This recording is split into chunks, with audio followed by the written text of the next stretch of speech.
So this is the next one of our series of conversations about neurodiversity and leadership, and we're going to be talking about experiments and experimentation, which is a really big thing for me and the way that I work, and I think it is for you as well, Fraser. The Because for me, fundamentally, leadership is about engaging with uncertainty. If we've got something that we understand and it's all kind of neat and tidy, then that's management. That's not leadership. That's the way I separate those. So fundamentally, we're going to have to engage with stuff that's uncertain. And if we're neurodivergent, there's actually going to be likely more uncertainty, more taking an unconventional path than if we are neurotypical, if we're thinking similarly to everyone else. We're going to have to go in our own direction. And therefore, we're going to have to explore as we go. And for me, experimentation is a way of structuring that exploration, of giving yourself a framework in which to find out this new stuff and engage with uncertainty in a way that's safe enough and that generates as much knowledge and useful information as possible. So how about you? How do you approach experimentation? For me, experimentation is goes back to my childhood, where I just did. I had no clue what the world brought me. My parents had, and they were manipulating me on a positive way, I hope, and I became me now. But I'm still learning, especially about neurodiversity and how I can use it as a benefit, but also it's also kind of it breaks me. It like a break if a car by a car. So I have to find out how can I use it, my ADHD, to help me, but also sometimes it's against me. And by experiment, I bring myself in situations and then just going to see like a child and use my impulsivity. And I use this method also with clients. My mind has a solution, and I don't want to tell them. I don't want to do their homework. So I bring them in a situation that they have no clue what's going to happen. I do. And I hope that they're going to see things. And then they are going to do it, like in their work or with the wife, the children. And the next time we speak to each other, then we're going to talk about it. How was it? And what did you see?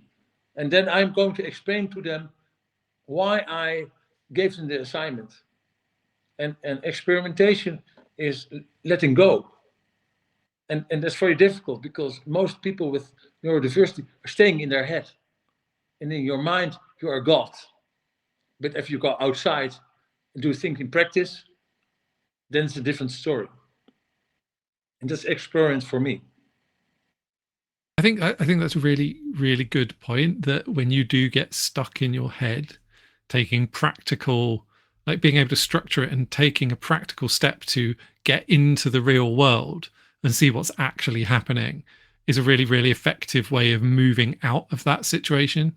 Because I know it's very easy as a neurodivergent person to kind of end up in that cyclic feedback loop, particularly if you've got ADHD, actually. That like kind of constant ruminative cycle that can just carry on going almost forever. And you can break the cycle by taking action, but that feels very scary. It's like so. 80% of the people I help in my practice have ADD. It's called ADD attentive. And they are mostly black and white. I talk always black and white. The nuance is in the middle. But I try to approach it black and white. And they are always in their mind, and they're God in their mind. So they're thinking about it all the time, like turning. But they forget to check it. So their mind is filled with theory, with their own insights, and to break free, you have to go out in the outside world, and you have no clue what's going to be the result. The only thing you can do is to give yourself an assignment, not a big one, a small one, and then you will get new insights, whatever they are. You have no clue because you're going outside your mind.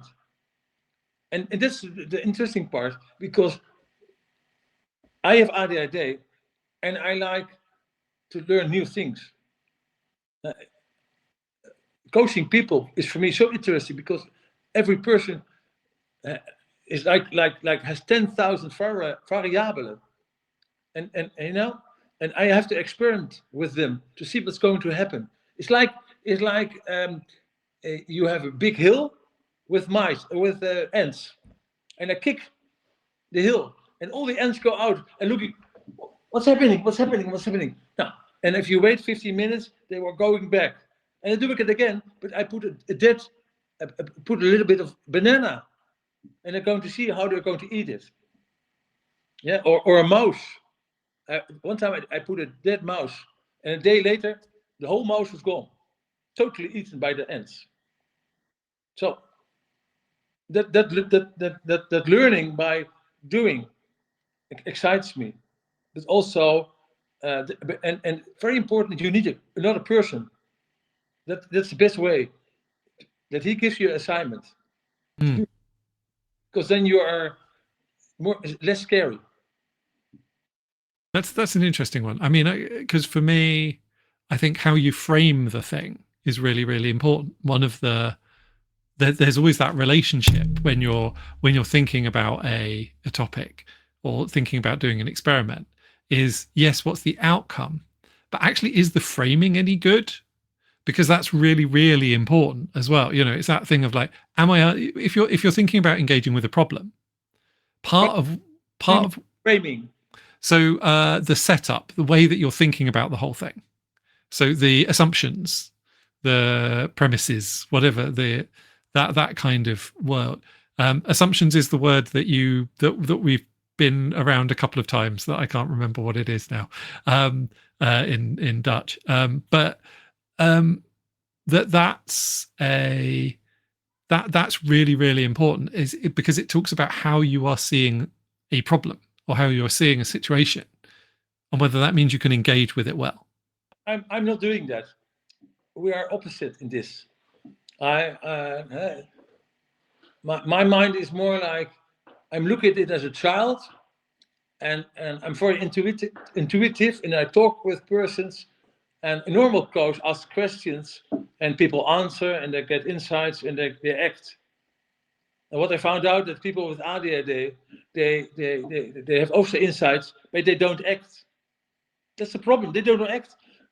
And of course, there are people who act, but most of them don't act. And what they like is somebody to take their hand or to do it together with them, like a father with a son, or a mother with a daughter. And that's the way. And then we like to do it. But most people with ADHD, they are in their mind, so they are alone. And if they have done this like 30 years or 40 years, then they need somebody like me who's going to say, stop, we're going to do it differently. And the experiment is that they have to trust me. They have no clue if it works. What they only know is we have to trust Frits, that he is going to help us. So that's also a kind of experiment. Yeah, I for me, I think it's what's really important in this is almost trusting yourself. It's if you're putting yourself in a situation where you don't know what the outcome is going to be, it's being able to be like, I feel confident enough that I can cope with whatever happens. But if you're talking about people, the outcome is not written in concrete or in granite. You can aim to an outcome, but you're dependent on the person who's doing the experiment, and you are hoping that there will be a result, but there's a chance it isn't. So, and there's also a result. Absolutely. More important that people are going to get them to learn themselves. And we were talking about leadership. The leadership is to get to know yourself. And the experiment can help you to do that. So I use experiment, and what helps me, I'm an impulsive person. So if I let if my impulsivity, I let it in, yeah, then experiment, let's go. But I learned that I have to control myself a bit, but otherwise the people around me can't follow. Well, I mean, I think this is partly why the experiment thing is quite useful as a framing. It kind of helps with both sides of the ADHD type impulsivity, and also the, you know, for me, that need for context that often comes with autism. So it's like there's a, because it quite often, you know, ADHD can lead to lots of action but without any forward motion, any, like, because it's all kind of like over here and over there, and then no, and it doesn't ever coalesce into something solid enough to have the effect that you want it to have. Whereas with, you know, with autism, it's almost like the fear is, you know, it's like, I don't know what I'm doing in this space, I need more context. And the experiment gives you a context, it gives you a container to work in. And I think both of those are actually, you know, and it's this thing of like, particularly, you know, like not really liking structure and boundaries, but actually finding them really useful as long as they can be changed afterwards. So it's a temporary structure that you can then kind of be like, actually, you know, you can improve and try again. I think, yeah, that's kind of why I think it's actually really useful for structuring behavior when you're given to just doing all the things. Well, what's very interesting is you are always saying it in the right words. That's your talent. I don't have it like you. You are able to say it in 10 sentences, explaining, logical. If I do this, it will be very costly for me, energy-wise. I have to go totally outside myself. So I decided I'm not going to do this. Luckily, you are around. So by experiment, we found out that this is your talent, your thing. Now, for me, it's more like, let's do this and just see. It's totally opposite to you. Mm. So that's great. And what I do, what I can do with my experiment, I could give you an assignment, and then you had to go totally outside your comfort zone. That's my plan. I want you to see things where you yourself are not able to. Like you, normally you are in the sunny side of the moon, and I say, okay, your assignment is on the backside in the shadows. And normally you wouldn't do it, but if I say to you, I explain to you why, maybe you will, and you come back and you say, all my life I've been on the sunny side of the moon, and now I've seen the backside.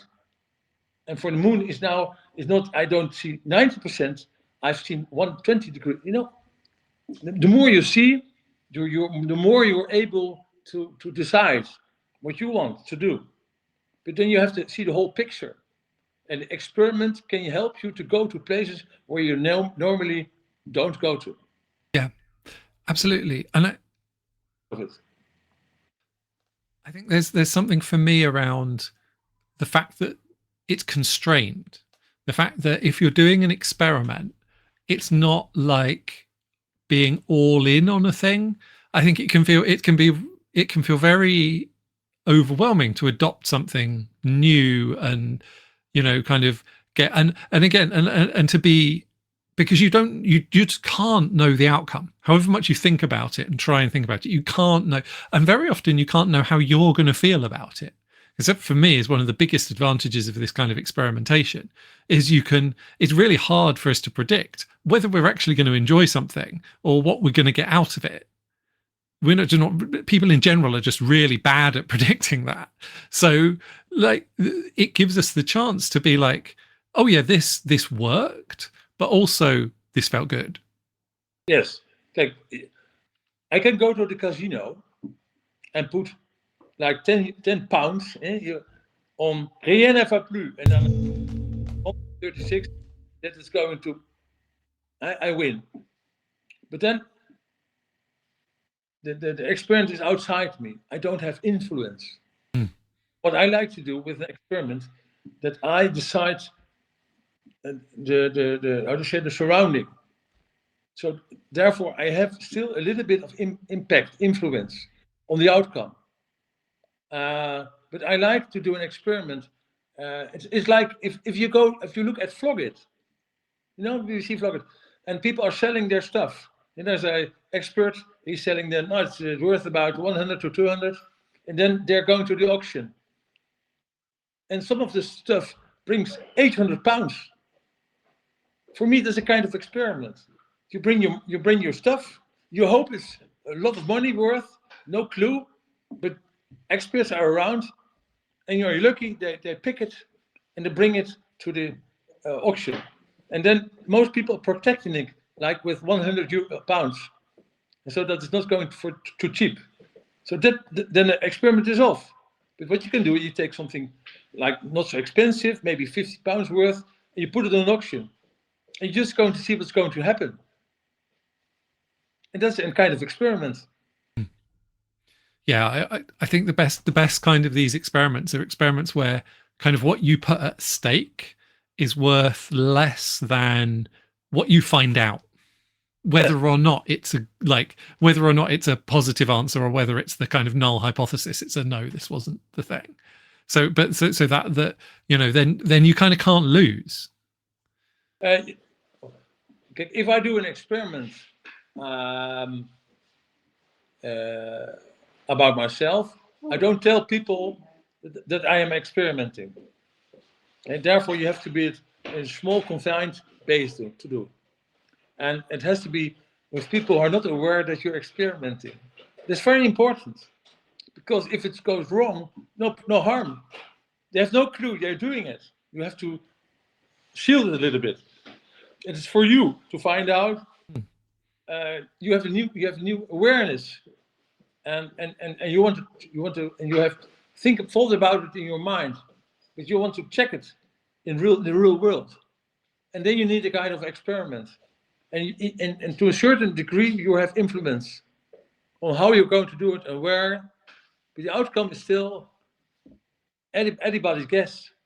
And that's the part. And then you can talk about it with a friend or somebody, and then you can decide, I take this new insight, I put it in my mind, and use it as true or as false. And then it is also kind of self-leadership, because you decide if you use the experiment, yes or no. That's up to you. So could you give me an example of the kind of way that you might do that?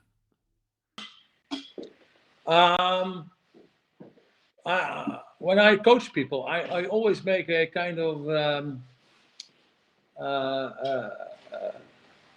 I try to make like a big movie. And there was a person here. He was talking about his business, and as always, experiment. I said, okay, if you he was talking about a mission statement, and I said, mission. Do you have one? No. You could use the why, the how, and the what of Sinek. Kind of experiment, and look at it. Go on the internet, look what it is with Apple, and try to look at your own company, and try to experiment a little bit. What is not important? The how a little bit, but the why. It's all about the why. So try to experiment and ask other people what do they think, what is your why, and then check if what they say is correct, or, and that's also a kind of experiment. Because you don't know the outcome, but I gave them Sinek. They can go to the internet and they're going to look about it and study it and how it works, and they can hire an expert if they want. but experiment is not always it's something new. It's not tangible, like a banana. It's not predictable. It's that it's by definition, it's something you can't fully predict. But Yes. I think what's interesting in that, there's also something in this for me around if there's a big goal or a big uncertainty that we want to kind of approach, even doing a single experiment to solve the whole thing or try the whole thing is still overwhelming. It might take too much time or too much resources to actually be able to do. And I think what's interesting with you were describing that is those being able to take small steps, being able to kind of deepen your engagement with it, assuming it works or assuming you get the information. So for example, like with that, with the starting with why thing, start by Googling it and seeing whether it lands, then by getting the book, then by hiring someone in, assuming each of those has worked. So you're not putting like the risk of hiring someone for like a month at a really high rate before you've tried out all the other stuff. Do you see what I mean? I just remember a simpler one, like chess. Do you like chess? Yes. How many steps are you going in front? It slightly depends on the game. Sorry? How many you go? You have to think steps ahead. How many steps? Normally, 2 or 3 for me at most. I know a lot of people with ADD, they do 6. They're not playing chess, but with their business, they're going in 6.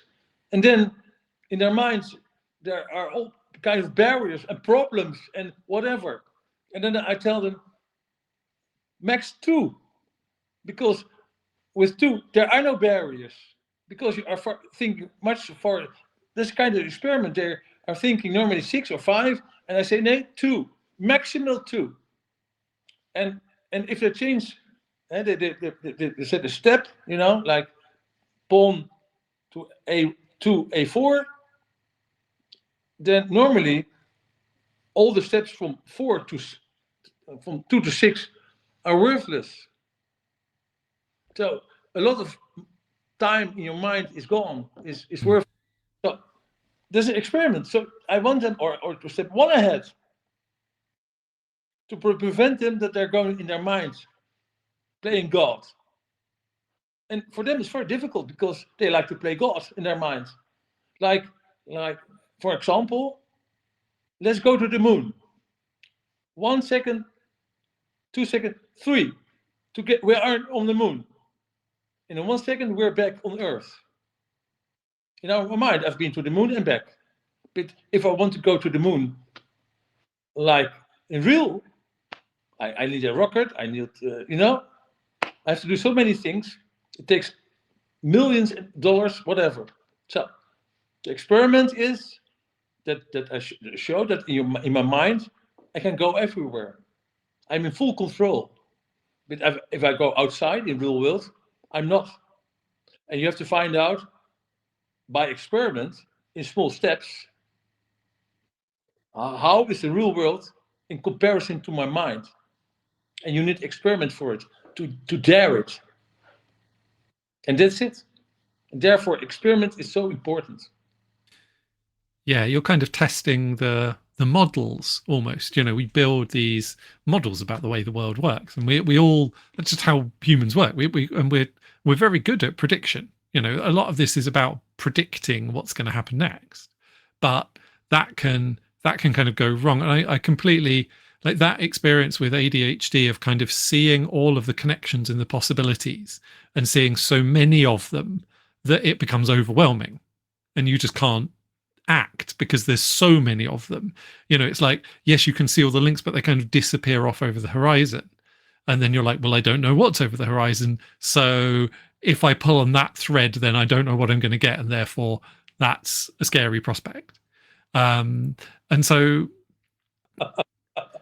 it's that kind of problem, and like I think you're absolutely that way of breaking this down into a set of like small, and you can still have the direction, right? It's still about doing things in a certain direction. It's not about giving up on the final goal. It's informed by that, but it's a step towards it rather than trying to jump there in a single step. Yes, it's. You showed me just laughing. I thought when like a few hundred years ago, people thought if they go far away from the land with the boat, they will fall off. No? And a long time they thought that. Till there were people who just there and took the boat and found out it wasn't true. It was not a pancake, no, and you fall off. No, the earth is round. So they were doing kind of experiments. They weren't going like Christopher Columbus, starting in Spain and go to America. No, they just started with 50 miles. And then they found out, oh, hey, we don't fall off. Oh, no, maybe we can go further. Now, and that's the kind of experiment. Experiment will help you to be aware of something, if it's real or not. So in your mind, you are thinking, no, the world is like a pancake and you fall off. And doing it in real time, they found out it's not. And that opened all new options. And then they said, hey, let's go with a few boats from Spain to America with Columbus. Or we go to Australia, the Dutch. No, so, and that's the great thing of experiment. Experiment is the first step. You have no clue where you're going to, but you want to find out if truth is real or not. And that's the power of experiment. And that's why I say, let's go every day. Absolutely. And I think that idea of building up what you know, building up to it, when you've got a really big ambitious goal or really big ambitious intent, that feels too much. I think that idea of, because you're not just kind of finding out, you're actually learning about the whole thing. You're getting better at it. You're kind of practicing on some level as well, very often when you're doing these real world experiments. So you're actually building up the ability in a way that still is like, okay, well, if it goes wrong, it's not too much, but you're actually kind of getting better at it very often too. I was on school. At first I tried to do no homework and try to and only sit in a class, no homework. I got a 3. It doesn't work. So I started to do a little bit of my homework, and I got a 6. And I really did my utmost at 8. But if I really did my utmost, it still became an 8. So I found a way to do it like 6.5. I'm not the 10. I'm not the guy on the 9s. So it's all about experimenting. But the base is all about being aware of yourself.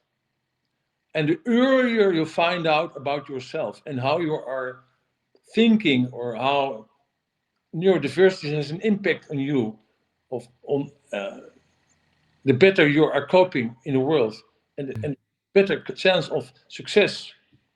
And like me, and I'm with my coaching, I'm getting onto my pinnacle. I'm really there, but it took me a long time. But also by experimenting, by checking, and it's all small steps, not big steps.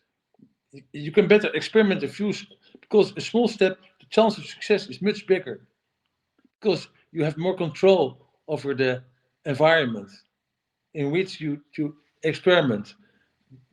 If you take a too big step, then the chance of success is a lot smaller, because there are a lot of variables you can't, Yeah.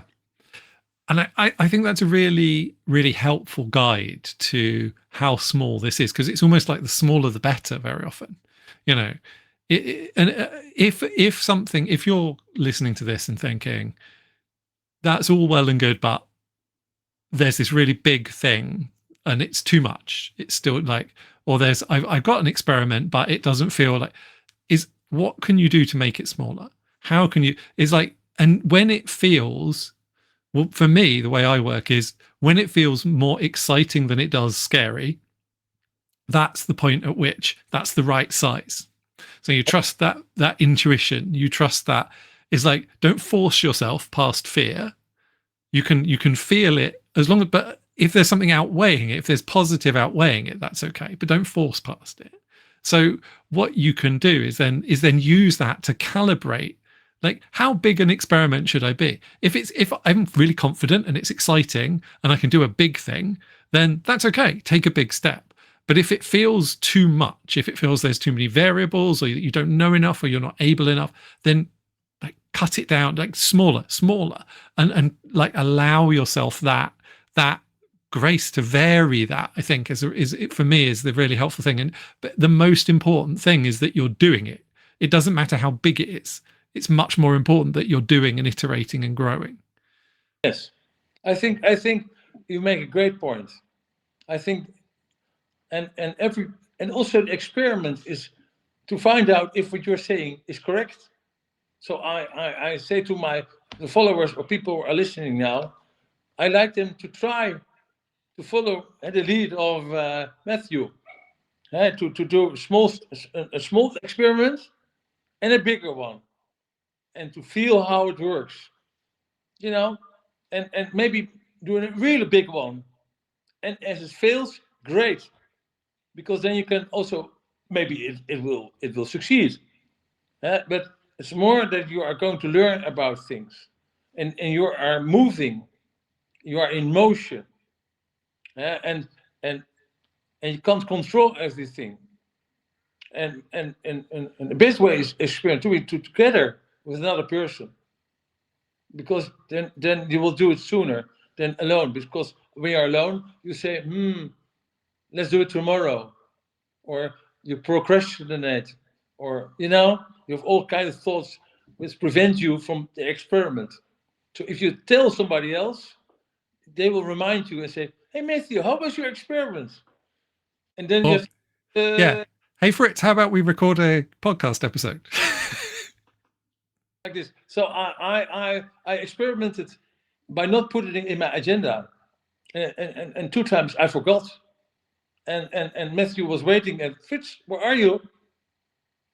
And I found out, I asked Matthew to put it in the agenda in Outlook, and now I put it in, and I get signal like 1 hour in before, 15 minutes, and I'm now always on time. So the experiment, I want to do it myself, but I am not trustworthy.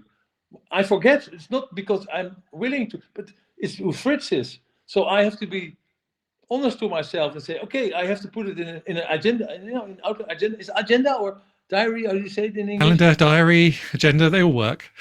And now I get a signal, and I mostly say like 15 minutes before, hey Matthew, I'm here. 15 minutes and counting, so he knows. Fritz is here. Yes. And it will give you a sense of and that's all the result of an experiment on my side, and that's it. And it's very fulfilling. Yeah, absolutely. And it's part of this whole thing is an experiment, essentially. We don't really know where it's going. We don't really know what we're going. It's been unfolding as we go, and the experiments have been to see how much we liked it and how good it felt, and then to record an episode and then share it with people, and then so it kind of builds over time. It's exactly the same thing that we've been talking about. Yes, and in the beginning I was following the lead of Matthew, because he wants to be, you want to check a little bit. That's your nature, and I'm more like, let's go. Even if it's not correct, I like to experiment. Just go. Even if it's totally wrong, let's go. I don't mind. It's part of the experiment, and you can make a story around it and say that's what we like to do. And now this is also. So the more the merrier, I say. And I like, and we are, it's getting. Oh, my dog is barking. I think it's probably time to wrap up, and for you to experiment with what the dog needs. Yes. So Brilliant. Thank you. this was a great episode. Thank you.